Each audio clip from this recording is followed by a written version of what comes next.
Welcome back to Les Schwab Tire Center's Outdoor GPS. Now, it's real time. Sponsored by Coquel Casino Resort.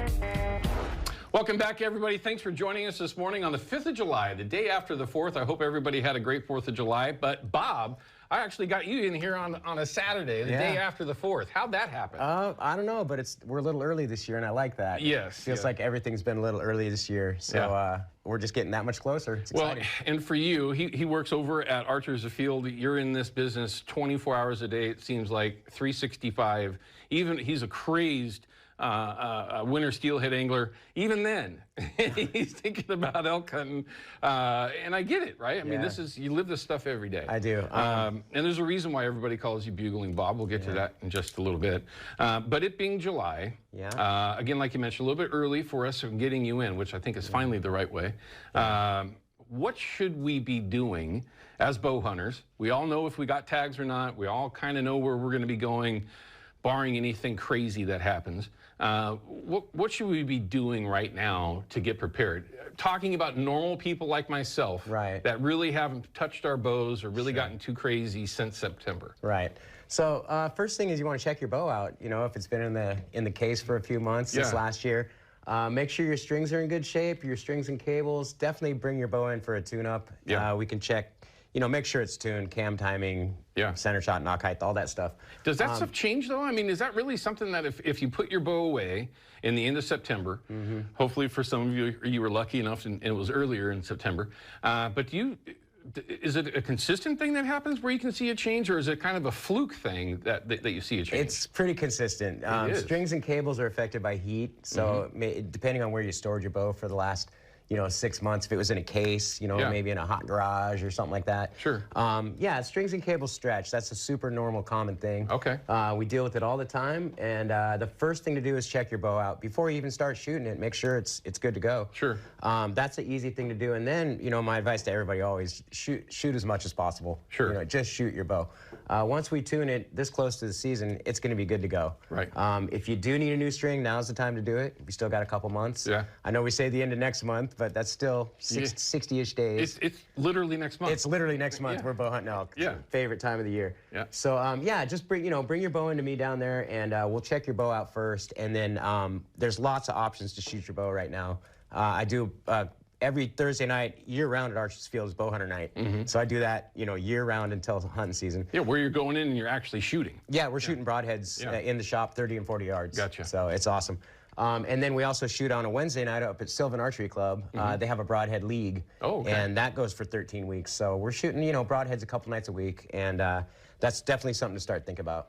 So for folks that are out there, and we kind of talked a little bit about this earlier or prior to the show, a lot of people overthink these things. I was going to say it differently, but I'm not going to say it.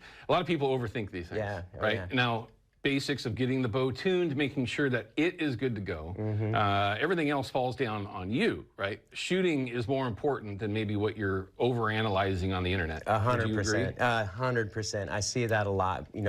It seems like the guys that struggle the most are playing with their gear the most and trying to figure things out the most, where once we tune it, it's just a matter of shooting. It really is. It's a really simple thing. You shoot a well-tuned bow with good form, you should have no issues with broadhead flight. And if you are, there's something going on with your form, your grip, your trigger finger, things like that. But we can fix all that. That's stuff that when I watch somebody shoot, I can look right at them and, stance is weird, holding the bow funny, the string's way over here, punching the trigger. We can clean all that up and then definitely tighten up the groups. And the more time you spend shooting is what's going to make you a better shooter. Is it an excuse for folks to do that, to try to find an easy fix, something that they can just switch? Or are they, myself included, I'm not saying everybody else, but are we being lazy? I don't know if it's that. I mean, everybody has a different time schedule, right? So some people don't have as much time. I work on bows for a living, so I get to do it all day, every day, year-round. If you don't have a lot of time, spend that time shooting. I can't overemphasize it enough. Again, a well-tuned bow is going to shoot just fine. Any standard setup, any arrow, there's a lot of good broadheads out there. There's not one easy fix, one brand that's going to make us all better shots. It's just getting the right gear and then knowing your gear. And then I don't like to tinker. It's funny because I work at a bow shop. Yeah. I hate to tinker. Yeah. I don't, you know, once it's set, I just don't want to touch it for 6 months. So I got to ask on that one. Yeah. The first thing I do when I pull my boat out, and I'm sure that there's a lot of people do the same thing, I'm looking for a rattle. Yeah. Any sort of a rattle, because things can get loose. Yeah. And it could be any number of things on a bow specifically, but it really does just fall down to shoot, shoot, and shoot. I can't say it enough. Get yourself settled in somehow. Yeah. I know, at least for myself, I took my bow out last month, probably 2 or 3 weeks ago. I've probably taken a couple hundred shots. Yeah. At 20 yards, I was definitely not hitting very cleanly. Sure. In 2 weeks, they're right where they are supposed to be most of the time, okay? Yeah. It's the shooting. You just got to get that form back, like you said. Right, and now we all make a bad shot now and then. Of course. There's no question. It's like golf. Exactly. You get it right every time. None of us can hit the little tiny X ring every single time. Right. If we were, we'd be winning Vegas tournaments and that sort of thing. So if you're grouping, you know, a decent group somewhere around the bullseye with most of your arrows, you're going to be just fine. A lot of times, it's just a bad shot. It's not the equipment. Right. You know, we're humans. We're not perfect. I would say 99% of the time. Well, 90% of the time at least. Yeah, yeah. It can definitely fall on the shooter. You know, it's no fun to make a bad shot. So the more you shoot, the more you're aware of what's causing those bad shots, and you can try to clean it up. Yeah. So. Well, and seeing the experts like Bob, if you get that opportunity to do so, highly recommended. And for that matter, no matter where you are in the state, here, Washington, utilize the sources that you have available to you to get your bows tuned and get yourself cleaned up a little bit. Maybe get yourself tuned at the same time. Okay, you mentioned broadheads. Okay, most of us start out, we take those broadheads off from September, we put on field points, we start shooting. It's kind of a comfort thing, and it's also a safety thing. I guess you're not blowing through targets and destroying broadheads. But when should people make that change from field points to shooting broadheads? Because they are different. Yeah, well, they can be. I'd say right now. Right now, You know, here we are in July, right? Yeah. So we've got July and August left until we start bow hunting. You should definitely be thinking about broadheads right now. And that way, if you are having some sort of issue, we have time to fix it. Sure. If you wait until the middle of August, where you only got 2 weeks to go, and all of a sudden your stuff's not flying right, you feel a little more pressure. I can't tell you how good it feels just to know everything's flying sweet. Right.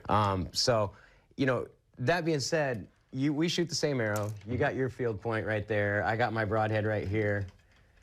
This, I'm telling you, that broadhead flies the exact same as that field point. I agree. I've been shooting it for 4 years now. Yeah, me too, with the whole big group of guys. But it will, and maybe we'll pick up with this when we come back from this break. We'll show you that's the Grim Reaper that you like to shoot. 100%. I've been shooting it for the last 4 years now. Yeah. It will, though. If your bow's out of tune, that broadhead will tell you that. Oh, yeah. And then helps you fix that problem so that when you're shooting the broadheads, they fly in like field points. Don't overthink it. Those things can help. All right, we're going to cut to a break. When we come back, we're going to continue our conversation talking about our upcoming deer season, elk season with bow with Bob in just a minute. Outdoor GPS is brought to you by Chevy Silverado and the impressive Turbo Max engine. Flex your muscle with the strongest, most advanced Silverado ever. Official truck of Outdoor GPS.